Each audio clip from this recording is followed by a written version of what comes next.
माननीय खासदार विधिमंडळाचे माझे सहकारी सगळ्यांचे लोकप्रिय आमदार अतुल बेनकेजी, आमच्या बँकेचे संचालक संजय काळेजी, पक्षाचे अध्यक्ष जुन्नरचे पांडुरंगजी पवार, विनायकजी तांबे, राजेंद्रजी मेहर, रघुनाथ लेंडे, विकास दरेकर, अमित बेनके, MD आपले DK भुजबळ, सर्व स्वतः MD भुजबळ, बाकीचे सगळे मान्यवर, सगळे प्रतिष्ठित जमलेले, विशेषतः माझी याळूवाडी आणि आनंदवाडी परिसरातून जमलेले माझे सगळे बांधव, माझ्या मायमाऊली, आमच्या सगळ्या भगिनी आणि माझ्या तरुण मित्रांनो,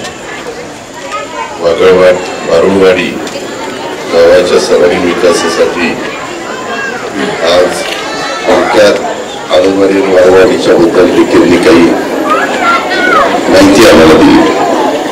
आज इथे येत असताना मला मनापासूनचा आनंद होतो की पक्षासाठी ज्यांनी जवळपास 40 वर्ष ते आणि काही ज्येष्ठ कार्यकर्त्यांच्या समवेत त्याचा आनंद आज मला त्या ठिकाणी देण्यात आला. जवळ घेतलं की ते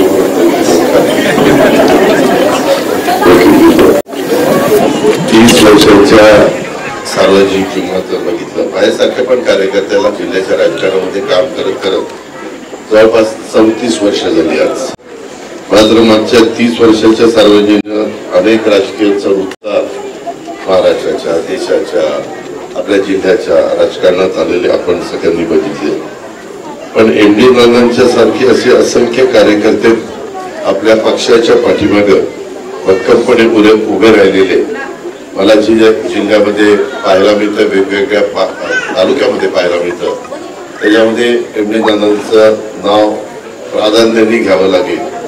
स्वर्गीय आज वल्लभशेठ बेनके आहेत नाही, परंतु त्यांनी राजकीय जीवनाला सुरुवात केल्यापासून नानांनी ज्या पद्धतीनं संपूर्ण ताकद ही बेनके साहेबांच्या पाठी छुपली केलेली होती. आणि आज बेनके साहेब हयात नसताना अतुल आज इथलं प्रतिनिधित्व करतो. पुढच्या पिढीमध्ये अतुलच्या रूपाने मिळून त्याला आशीर्वाद देण्याचं काम, त्याला बऱ्या पाठिंबा देण्याचं काम आज आमचे नाना करत आहेत. आज आनंदवाडीमध्ये मी आलेलो आहे. इथे आल्यानंतर स्वर्गीय वल्लभशेठ बेनके साहेबांची आठवण आल्याशिवाय राहत नाही. मी त्यांना आपल्या सगळ्यांच्या साक्षीने भावपूर्ण श्रद्धांजली अर्पण करतो. वल्लभशेठ बेनके यांचं शालेय जीवन किंवा कॉलेजचं देखील जीवन संपल्यानंतर त्यांनी ज्यावेळेस सार्वजनिक कामामध्ये किंवा स्वतःच्या व्यवसायाची सुरुवात केली, त्यांनी ज्यावेळेस केली, त्यांचं मूळ गाव तसं बघितलं हिवरे बुद्रुक, त्यांनी ते सोडलं आणि याच वारुळवाडीत स्वर्गीय बाळकृष्ण पाटील मामा यांच्या माझ्या माहितीप्रमाणे पाटे बंगल्यामध्ये ते भाड्याने राहून त्यांनी तिथं सुरुवात केली. आणि इथल्या परिसराची तेव्हापासून बेनके साहेबांची इतकी चांगल्या प्रकारची नाळ जोडली गेली की ती शेवटपर्यंत ती तशीच राहिली. त्याच्यामुळे बेनके साहेबांचे या भागामध्ये अतिशय जीवाभावाचे मित्र हे आजही आपल्याला पाहायला मिळतात. आणि त्यांची आठवण आली की तेही त्यांनाही गैरवरून आल्यासारखं होतं. शेवटी काळाच्या व्यक्तीच्या पुढे तुमचं माझं काही चालत नाही आणि त्याच्यामुळं आपल्याला काही प्रसंग आले तर त्या प्रसंगाला सामोरं जावं लागतं. आज आनंदवाडीमध्ये आल्यानंतर मला मनस्वी आनंद तर होतोच, कारण गाव तसं बघितलं तर अतिशय झपाट्याने त्या गावाचं नागरीकरण होत असतानाचं चित्र आपण बघतोय.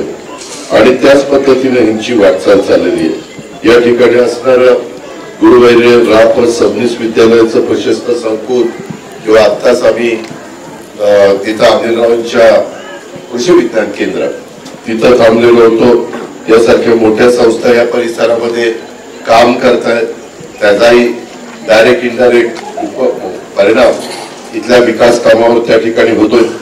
एकंदरीतच हे सगळं काम करत असताना डिंबे गावाच्या डिंब्याचा आपला डिंबा डावा कालवा, त्या डाव्या कालव्याच्या निमित्तानं गावच्या प्रती ते वरदान काढलेलं आहे. कारण एकेकाळी हा नुसता डोंगरी भाग, इथं ज्यावेळेस कुकडीची 5 धरणं नव्हती त्यावेळेची परिस्थिती काय जुन्या लोकांना आठवत असेल. परंतु ज्यावेळेस धरणं बांधली गेली आणि मग नंतर इथलं सगळं चित्रच बदलून गेलं आणि इथं अतिशय कष्टाने उत्तम प्रकारची शेती ही भाजीपाला शेती ही इथले माझे शेतकरी करायला लागले आणि त्याच्यातून इथपर्यंत आपण पोहोचलो. परंतु जो डिंबे कालवा गावा तुम्हाला वरदान ठरलेला आहे, इथं काय गडबडी चाललेल्या आहेत तुम्हाला माहिती आहे. मित्रांनो, आम्ही जास्त बाहेर बोलू शकत नाही, परंतु तिथं बोगदा काढायचं ज्यावेळेस चाललं आणि त्या बोगदा जर त्यांनी ठरवलेला होता तसा काढायचं म्हटलं तर त्याचा जबरदस्त फटका माझ्या जुन्नर तालुक्याला, माझ्या आंबेगाव तालुक्याला बसला. त्याच्यामुळे अतुल बँके आणि दिलीप वळसे पाटील साहेबांनी याच्यामध्ये फार लक्ष घातलं. आतापर्यंत आपण आमचं म्हणणं आहे की तुम्ही घेऊन जावा, पण घेऊन जात असताना आम्हाला कुठं का ठेवता. उद्याच्याला पाणी सगळं बोगद्यातनं पुढे निघून गेलं, ठीक आहे, प्रत्येकाचा पाण्याचा हक्क आहे, मी कोणाचा तो डावलत नाही. कारण एक आता मी अनेक वर्ष सांभाळलेलं, तुम्ही सगळ्यांनी बघितलं. स्वतः कृष्णा खोरेचा वल्लभशेठ बेनके देखील उपाध्यक्ष म्हणून त्यांनी काम केलं. परंतु ते एक जे संकट आहे, अजून ते काय संकट आहे याचं गांभीर्य तुमच्यातल्या काही लोकांना असू शकतं, परंतु बऱ्याच जणांना त्याच्या संदर्भातलं गांभीर्य नाहीये. पण तसं झालं तर आपल्या या वाढत्या लोकसंख्येच्या गावाला शेती आणि पिण्याच्यासाठी एवढा पाण्याचा पुरवठा जाणवला आहे की ते आपण सांगू शकत नाही.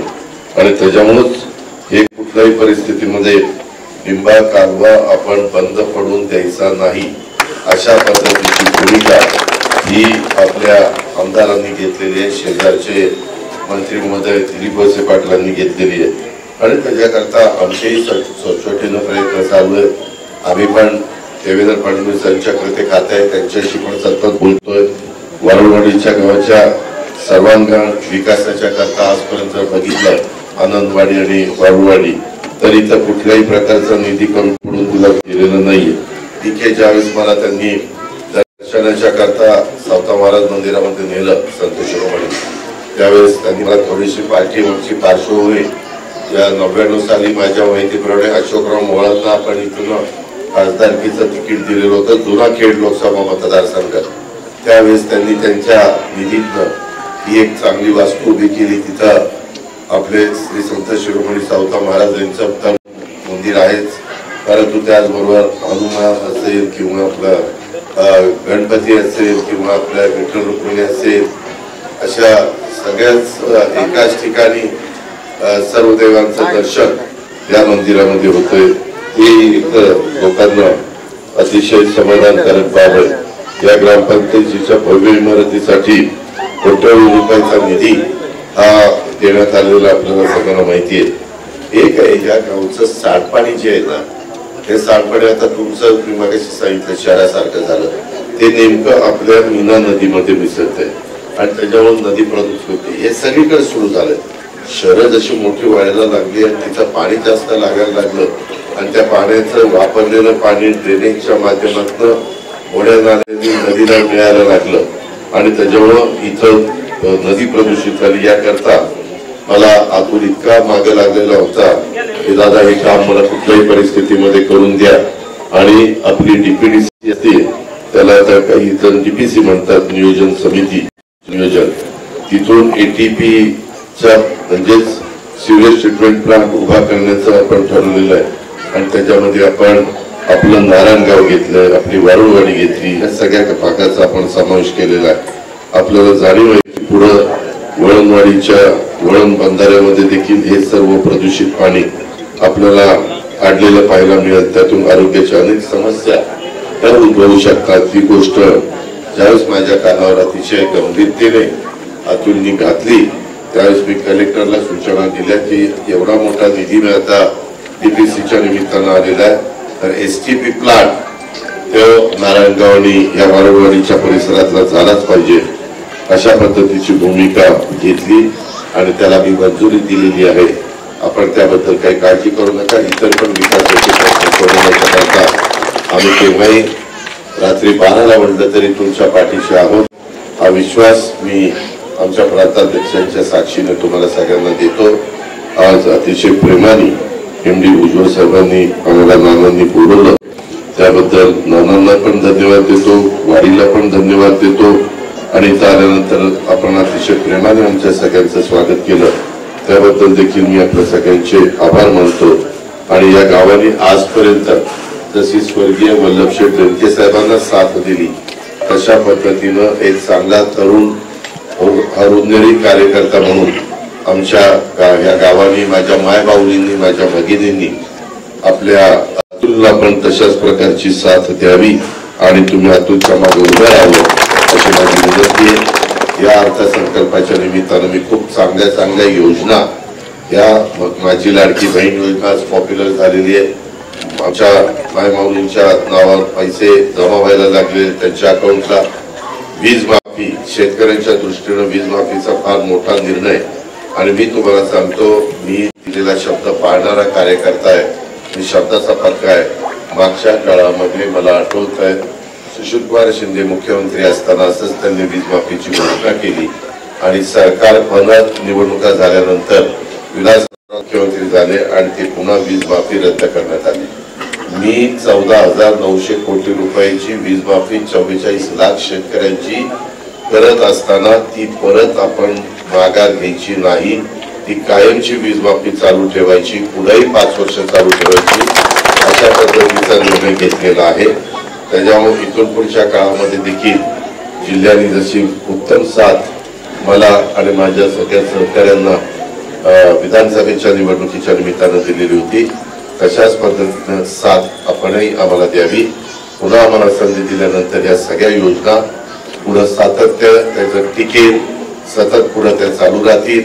केंद्र सरकार वेगळ्या विचाराचं आलेलं आहे, वेगळ्या विचाराचं केंद्र सरकार असलं तर आम्ही पण त्यांच्याबरोबर आज काम करतोय। मी आमचे सुनील तटकरे साहेब, बाकीचे सगळे भुजबळ साहेब, अनेक मान्यवरांची नावं घेत आहेत, धनंजय मुंडे असा दुसरे दिलीप वळसे पाटील, आम्ही सगळ्यांनी मिळून आता काही झालं तरी कांदा निर्यात बंदी करायची नाही अशा प्रकारे खडसावून केंद्र सरकारला सांगितलेलं आहे। केंद्र सरकारने पण महत्वाच्या लोकांनी सांगितलं तुम्ही काळजी करू नका, जशी दुधाची पावडर आम्ही आयात करणार नाही असं मध्ये महत्वाच्या मंत्री महोदयांनी आपल्या पुण्यामध्ये येऊन जाहीर केलं का तर आपले दुधाचे भाव नीट राहावेत आणि दुधालाही अनुदान दिले 5 रुपये शेतकऱ्यांना मदत करण्याच्या करता खूप चांगल्या योजना घेतलेल्या आहेत। मी आजचा सगळ्या सांगून तुमचा वेळ घेत नाही, पण माझी विनंती आहे की मागं लोकसभेच्या निवडणुकीच्या निमित्तानं झालं ते झालं, परंतु विधानसभेच्या निवडणुकीच्या निमित्ताने महाराष्ट्राच्या सर्वांगीण विकासाच्या करता आपल्या जिल्ह्याच्या भल्याकरता एवढा मोठा निधी आज आम्ही सगळेजण सरकारमध्ये असल्यामुळे आणलेला आहे। अक्षरशः करोड रुपयाचा निधी जुन्नर तालुका, बेगा तालुका, खेड तालुका, या सगळ्या आमच्या मावळ तालुका या सगळ्या तालुक्यामध्ये तिकडे दिलेला आहे आणि तसंच आपल्याला पुढे केंद्राचा पण महत्वाच्या योजनांचा निधी हा आपल्या भागामध्ये आणायचा आहे।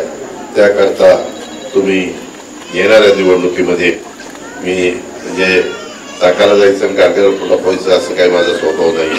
त्याच्यामुळे जरी आमच्या MD भुजबळ साहेबांनी आम्हाला इथे जेवायला बोलवलं असते नानांनी, तरी देखील आम्ही तर सध्या महाराष्ट्रात फिरतोय। जनसन्मान यात्रा अतिशय उत्साहानं मायमाऊली स्वागत करतायत। 19 तारखेला भाऊबीज आहे, परंतु 19 तारखेची वाट न बघता आज आत्ताच्या घडीला 1,10,00,000 माझ्या मायमाऊली महिलांच्या अकाउंटला पैसे जमा झालेले आहेत। जाऊ दे बाबा, आपण जो विधानसभेत आपला जोर राहिला पाहिजे। या गावात पण पैसे आलेले आणि हे तात्पुरते नाही, हे पुढे पण कायमचे येत राहणार आहे। 3 गॅस सिलेंडर दिलेले, मुलींचे शिक्षण मोफत केलेले, प्रशिक्षणाच्या करता मी त्यांना त्या ठिकाणी वेतन देतोय, अशा खूप गोष्टी चांगल्या केलेल्या आहेत। आणि मी या सरकार एकंदरीत राज्यामध्ये 10वा अर्थसंकल्प सादर केलेला असल्यावर आर्थिक शिस्त कशी पाळायची आणि त्याच्यात विकास कामांच्या कामावर परिणाम न होऊ देता जो गरीब व्यक्ती आहे, गरीब कुटुंब आहे, त्यांना गरिबीतनं वर काढण्याच्या करता ह्या सगळ्या योजना देण्याचं काम आम्ही केलेलं आहे आणि आम्ही आज सरकारमध्ये होतो म्हणून हे करू शकलो. आज आम्ही विरोधी पक्षामध्ये असतो तर सांगितलं असतं आमचं काही कुठं चालत नाही.